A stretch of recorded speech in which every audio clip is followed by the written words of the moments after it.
Hair transplants fail क्यों हो जाते हैं? हमने कई बार ऐसा सुना है कि किसी हमारे परिचित ने कहीं से हेयर ट्रांसप्लांटेशन कराया और उनका रिजल्ट अच्छा नहीं रहा, फेल हो गया, हेयर ट्रांसप्लांट कराने का कोई सक्सेस नहीं मिला। कई बार ऐसा सुनने में इधर उधर आता है। तो क्या ऐसी वजह होती है जिससे कि हेयर ट्रांसप्लांट सर्जरी फेल हो सकती है? ऐसी वजह मैं आपको इस वीडियो में समझाऊंगा कि जिसमें अगर न ध्यान रखा जाए तो हेयर ट्रांसप्लांट सर्जरी फेल हो जाती है।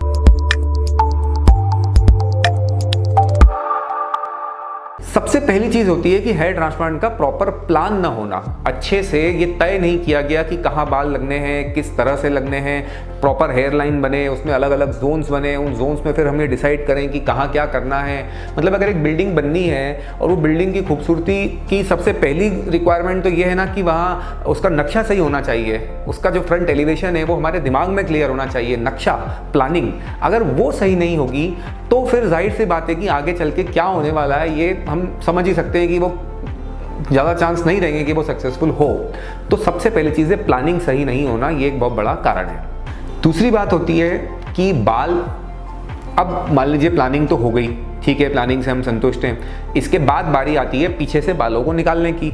तो दूसरी बात यह है कि बाल निकालते समय डैमेज हो जाना। अगर आपके जब यहाँ से बाल निकाले गए और वो डैमेज कर दिए निकालने में, तोड़ दी उनकी जड़ें, तो फिर वो वहाँ पे नहीं उगेंगे जहाँ पे हम चाहते हैं कि उगे।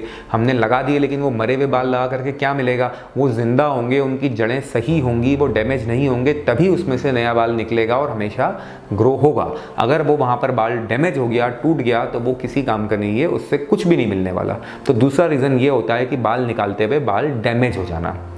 अब मान लीजिए बाल सही निकल गए, आगे बढ़ते हैं हम, बाल प्रॉपरली निकल गए, तो अब इन बालों को एक साथ तो उठा के ऐसे डाल नहीं देंगे, एक एक करके बाल लगता है, तो वो जो है उतनी देर के लिए उनको सही तरीके से स्टोर करना होता है। प्रॉपर सॉल्यूशन होना चाहिए, उसका टेम्परेचर मेंटेन होना चाहिए, उसकी जो बारीकियाँ रहती है उसका ध्यान रखा जाना चाहिए। तो अगर वो स्टोरेज के समय अगर एरर आ सकता है तो ये भी एक कारण होता है कि बाल निकालते वक्त तो डैमेज नहीं किया, लेकिन प्रॉपर स्टोर नहीं करने के कारण वो बाल ख़राब हो गया और अब जब उसे लगाया गया तो उसमें से कोई नया बाल नहीं निकला और वो वहाँ पर रिजल्ट जो है वो उस वजह से कमज़ोर हो गया।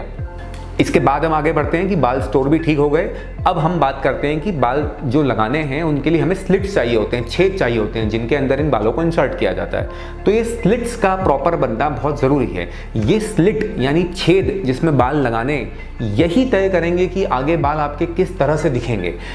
ये स्लिट ही तय करेंगे कि क्या डेंसिटी आपके बालों की हो, क्या डेप्थ पे वो स्लिट बनाए जाएं, किन एंगल पे वो बनाए जाएं, उसी से वो बाल जो है आपको लुक देगा। तो वहाँ तय होता है कि आपको नेचुरल लुक मिलेगा या फिर ऐसा दिखेगा कि कहीं से आप कुछ करा के आ गए हैं, किसी एरिया में डेंसिटी कम ज़्यादा ना हो, जहाँ जैसा पैटर्न हमें चाहिए उस पर्टिकुलर पेशेंट की रिक्वायरमेंट के हिसाब से, तो वो उस हिसाब से सही तरीके से वो स्लिट्स बन जाएं। अगर ये स्लिट्स सही तरीके से नहीं बनेंगे तो ये कारण बन जाता है हेयर ट्रांसप्लांट रिजल्ट खराब दिखने का, जैसा आप इस फोटो में देख रहे हैं। अब देखिए यहाँ पर बाल तो लगा दिए इन सज्जन के, पर कहीं कम है, कहीं ज़्यादा है, कहाँ इनकी हेयर लाइन जा रही है, एंगल भी कितने अजीब है। आप देख रहे हैं बाल खड़े खड़े से अजीब से दिख रहे हैं, ये कोई सक्सेसफुल रिजल्ट नहीं है। अब इस रिजल्ट को थोड़ा बेहतर करके यहाँ पर मैं आपको दिखाता हूँ कि कैसे इसको थोड़ा बेहतर किया जा सकता है। अब ये फोटो देखें, इसी रिजल्ट को हमने थोड़ा सा बेहतर किया है। सेकंड करेक्शन सर्जरी में बहुत ज़्यादा स्कोप नहीं बचता हमारे हाथ में, बट स्टिल मैनेजेबल हम इसमें काम दे पाते हैं कि एक्सेप्टेबल लुक हो जाए।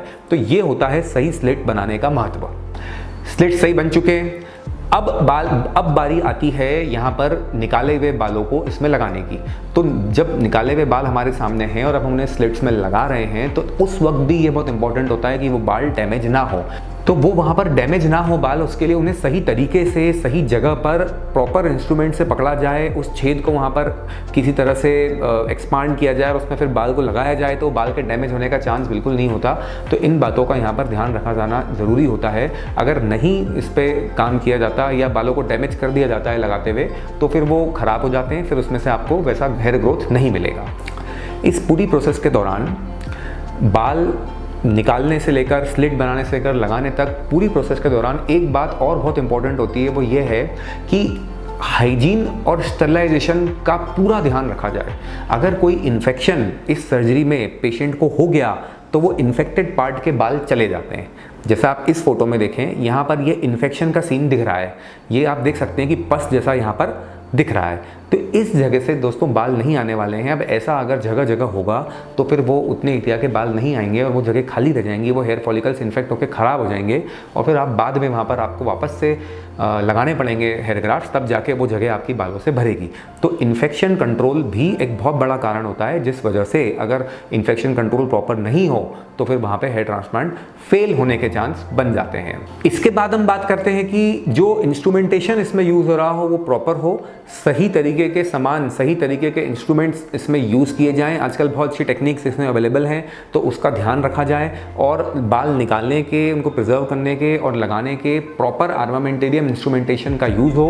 अगर नहीं होता है, कुछ पैसे बचाने की सोचते हैं या हम उसमें अपडेटेड नहीं होते हैं, तो फिर अगेन वो हेयर ट्रांसप्लांट रिजल्ट उससे इफेक्ट हो सकता है। ये भी ध्यान रखा जाना बहुत ज़रूरी है कि किस तरह के बाल किस जगह लगाए जाएं। देखिए अलग अलग टाइप के हेयर ग्राफ्ट्स मिलते हैं, मोटे, पतले और 1 बाल वाले, 2 बाल वाले, 4 बाल वाले। फिर उनकी अलग अलग रिक्वायरमेंट होती है कि हमें जब लगाना है तो हमें तय करना पड़ता है कि किस तरह का हेयर ग्राफ्ट कहाँ लगेगा। तो ये स्ट्रेटजी बहुत इंपॉर्टेंट होती है। ये भी अगर नहीं फॉलो होती है तो this can also give unnatural result. इससे भी डेंसिटी में फ़र्क आ जाता है, नेचुरल लुक में फ़र्क आ जाता है। तो ये भी एक बहुत इंपॉर्टेंट चीज़ होती है कि किस तरह के हेयर ग्राफ्ट्स को किस एरिया में हमने प्लान किया है। नहीं ढंग से होगा तो अगेन उसको फिर फेलियर की कैटेगरी में वो बात चली जाएगी। इसके बाद जो बहुत इंपॉर्टेंट बात एक इसमें बची है वो ये है कि आपके जो बाल निकालने का पंच यूज़ हो रहा है वो फ्रेश हो और बहुत अच्छी कंपनी का हो।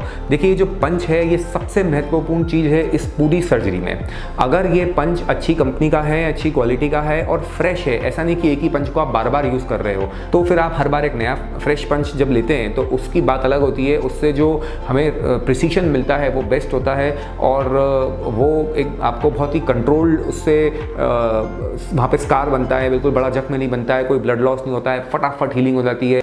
तो ये 9 बातें मैंने आपको बताई जिनसे कि आप समझ सकते हैं कि हेयर ट्रांसप्लांट फेल होने के क्या कारण होते हैं।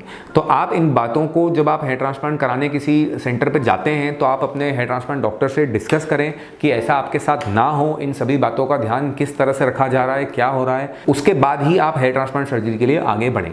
अगर इन बातों को आप समझेंगे और अपने डॉक्टर से डिस्कस करेंगे तो आपको बहुत मदद मिलेगी एक सक्सेसफुल हेयर ट्रांसप्लांट सर्जरी का रिजल्ट पाने में। धन्यवाद।